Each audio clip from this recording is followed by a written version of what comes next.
ఆరాధనకు సహాయకరంగా చిన్న వాక్య భాగాన్ని చదువుకుందాం. హోషేయ గ్రంథం మొదటి అధ్యాయము 2, 3, 4 వచనాలు చదువుకుందాం. హోషేయ గ్రంథం మొదటి అధ్యాయము 2, 3, 4 వచనాలు. మొదట యెహోవా హోషేయ ద్వారా ఈ మాట సెలవిచ్చెను. జనులు యెహోవాను విసర్జించి బహుగా వ్యభిచరించి ఉన్నారు గనుక నువ్వు పోయి వ్యభిచారం చేయి స్త్రీని పెండ్లాడి వ్యభిచారం వల్ల పుట్టిన పిల్లలను తీసుకొనుమని ఆయన హోషేయకు ఆజ్ఞ ఇచ్చాను. కాబట్టి అతడు పోయి దిబ్లాయిము కుమార్తె అయిన గోమెరును పెళ్లి చేసుకొనెను. ఆమె గర్భవతి అతనికి ఒక కుమారుని కనుక యెహోవా అతనితో ఇలాగు సెలవిచ్చెను, ఇతనికి యెజ్రెయేలు పేరు పెట్టుము. యెజ్రెయేలులో యేహూ ఇంటివారు కలుగజేసుకున్న రక్తదోషమును బట్టి ఇక కొంతకాలమునకు నేను వారిని శిక్షింతును. ఇశ్రాయేలు వారికి రాజ్యముండకుండా తీసివేతును. మరి చదువుకున్న ఈ లేఖన భాగము మనకు పరిచయమైన లేఖన భాగమే. ఇక్కడ మరి దేవుడు ఇశ్రాయేలు దేశం లేకుంటే ఇశ్రాయేలు ప్రజల గూర్చి తనకున్న ఒక ఆవేదనను మరి ఒక ప్రవక్త ద్వారా తెలియజేయడం చూస్తూ ఉంటాం. ఇక్కడ ప్రవక్త మరి ఒక వ్యభిచారం స్త్రీని పెళ్లి చేసుకొని ఆమె ద్వారా మరి ముగ్గురు అంటే 2 కుమారులు ఒక స్త్రీని ఒక ఆడబిడ్డను కన్నట్టుగా చూస్తూ ఉంటాం. అంటే వారి పేర్ల విషయంలో ఉన్న వాళ్ళ పేర్లు పెట్టిన విధానం కూడా ఎందుకు పెట్టాడో దాని యొక్క సందర్భము, తర్వాత ఆ పేర్లను ఏ విధంగా దేవుడు మార్చివేశాడో మనం ఒక చిన్న ధ్యానం చేసుకుందాం. ఇక్కడ పుట్టిన కుమారుడికి పెట్టిన పేరు యెజ్రెయేలు అని చూస్తూ ఉంటాం. యెజ్రెయేలు అంటే మరొక అర్థం ఏంటంటే దేవుడు చెదరగొట్టి వేస్తాడు అనే అర్థం. తర్వాత రెండో కుమార్తెకు పెట్టిన పేరు ఏమంటే ఇదే 6వ వచనంలో ఉంటుంది, లోరుహామా అని పేరు పెట్టాడు. లోరుహామా అంటే అర్థం ఏంటంటే ఇక్కడ మరి జాలి నొందనిది అనే మాట ఉంటుంది, జాలి పడని విధానం చూస్తూ ఉంటాం. తర్వాత 3వ కుమారుని పెట్టిన పేరు ఏంటంటే లో అమ్మి ఉంటుంది. లో అమ్మి అంటే నా జనము కాదు. అంటే మరి ఇశ్రాయేలు విషయంలో దేవుడు మరి మనందరికీ తెలిసిన విధంగా ఐగుప్తు దేశం నుంచి వారిని విడిపించి తన సొంత ప్రజగా తను ఏర్పరచుకొని మరి కానాను దేశానికి తీసుకొచ్చి అక్కడ వారు స్థిరపరిచిన తర్వాత మరి వారు నిజదేవుడైన దేవుణ్ణి విడిచి వారు విగ్రహాల వైపు మళ్ళడము దేవునికి ఎంతగానో మరి కోపాన్ని మరి ఆవేదనను దుఃఖాన్ని కలిగించింది. ఆ యొక్క ఆవేదనను మరి తెలియజేయడానికి కదా మరి హోషేయ ప్రవక్తను ఒక వ్యభిచారంలో స్త్రీని పెళ్లి చేసుకోమని మరి ఏ విధంగా చెడిపోయారో మరలా నేను వారిని ఏ విధంగా ఆహ్వానిస్తున్నానో అనే విషయాన్ని తెలియజేయడానికి ఆ ప్రవక్తను ఎన్నుకున్నట్టుగా చూస్తూ ఉంటాం.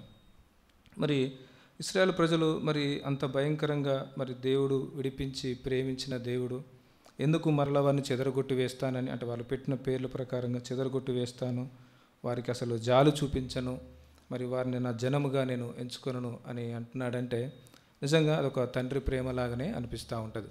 మరి లోకంలో ఏ ప్రజలను కూడా దేవుడు ఏర్పరచుకోలేదు, కేవలం ఇశ్రాయేలు ప్రజలను ఏర్పరచుకున్నాడు.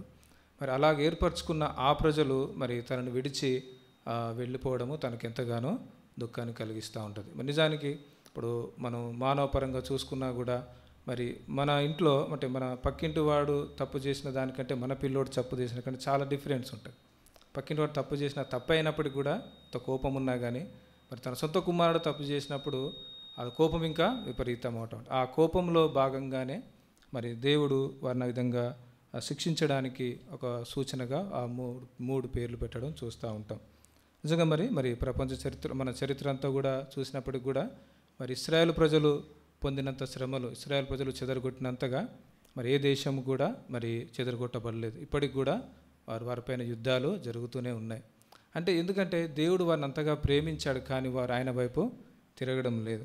మరి అలాగానే వారి పరిస్థితి ఉంటుందా అంటే మరి అలా ఉండదు, వారి పరిస్థితి మారుతుంది అనే విషయాన్ని తెలియజేయడానికి ఇదే అధ్యాయంలో మనం 11వ వచనంలో ఈ విధంగా ఉంటుంది. అంటే ఏదైతే మొదటి పేరు యెజ్రెయేలు అని పెట్టాడో మరలా దానికి కొత్త పేరు పెడుతూ ఏం చెప్తాడంటే 11వ వచనంలో ఈ విధంగా ఉంటుంది, యూదా వారును ఇశ్రాయేలు వారును ఏకముగా కూడుకొని తమ పైన అనుకరిని ప్రధానంని నియమించుకొని తామున్న దేశములో నుండి బయలుదేరుదురు.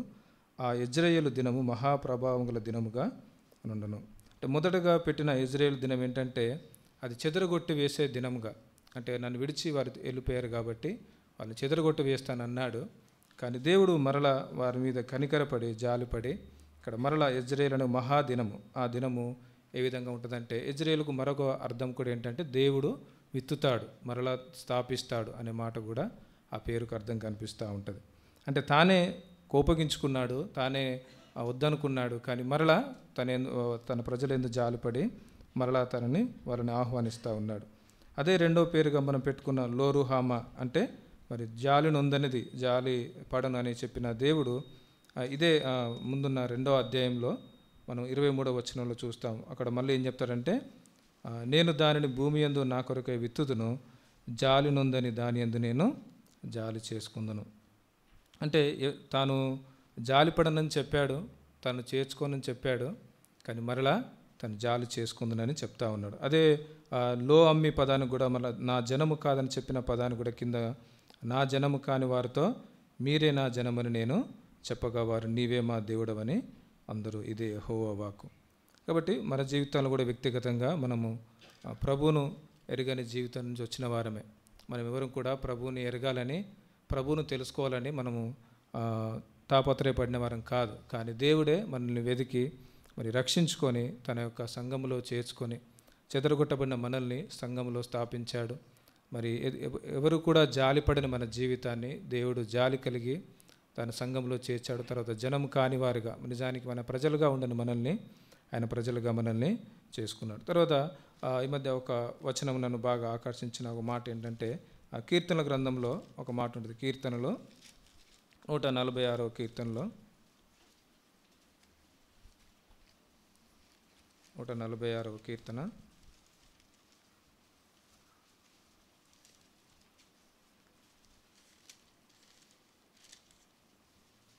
10-11 చరణాల విధంగా ఉంటాయి.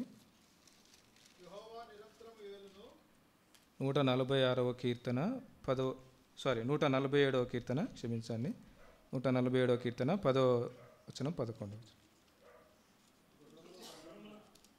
గుర్రముల బలమునందు ఆయన సంతోషించడు, నరుల కాలి సత్వయందు ఆయన ఆనందించడు. తన యందు భయభక్తులు గలవారి యందు, తన కృప కొరకు కనిపెట్టువారి యందు యెహోవా ఆనందించువాడై ఉన్నాడు. మరి ఈ మాట కూడా మరి నా హృదయంలో అంటే ఒక ఆలోచన వచ్చినప్పుడు, నిజంగా మరి ఆయన సన్నిధికి ఆరాధించడానికి వచ్చిన నేను కానీ మనము కానీ మరి ఏ విధంగా ఏ విధమైన ఆరాధన మనసుతో మనం వచ్చాం. మనం సువార్తల్లో చూసినట్టుగా యేసు ప్రభు వారు చెప్పినట్టుగా మరి ఒక సుంకరి మరి ఒక పరిసేయుడు దేవుని మందిరానికి వెళ్ళినప్పుడు వారు ఒకరినొకరు మరి పరిసేయుడు చెప్తున్నాడు, ప్రభువా నేను ఉపవాసం ఉన్నాను, నేను దశమభాగం ఇస్తున్నాను అని ఎంతో తన గురించి తాను గొప్పలు చెప్పుకున్నాడు. కానీ మరి సుంకరి అయితే తను ఆకాశం వైపు కన్నులెత్తి, ప్రభువా నేను పాపిని, నన్ను కరుణించమని ప్రార్థించినట్టుగా చూస్తూ ఉంటాం. కాబట్టి దేవునికి నిజమైన ఆరాధన మనకున్న బలాన్ని బట్టో, గుర్రముల బలం అంటే తను కలుగున్న దాన్ని బట్టో మరి దేవుడు సంతోషించడు. తర్వాత నరుల కాలసౌత అంటే మనం కలిగున్న తలాంతులు జ్ఞానాన్ని బట్టో కాదు, కానీ ఆయన కృపకొరు కనిపెట్టువారు, ఆయనను ఆరాధించువారు, ఆయన యొక్క గుణగణ లక్షణాలను, ఆయన రక్షించిన విధానాన్ని ఎరిగిన మనము ఆయన ఆరాధిస్తూ ఉంటే దాన్ని బట్టి దేవుడు ఆనందిస్తూ ఉంటాడు. కాబట్టి ఆయనను ఆరాధించే వారంగా మనం ఉందాం.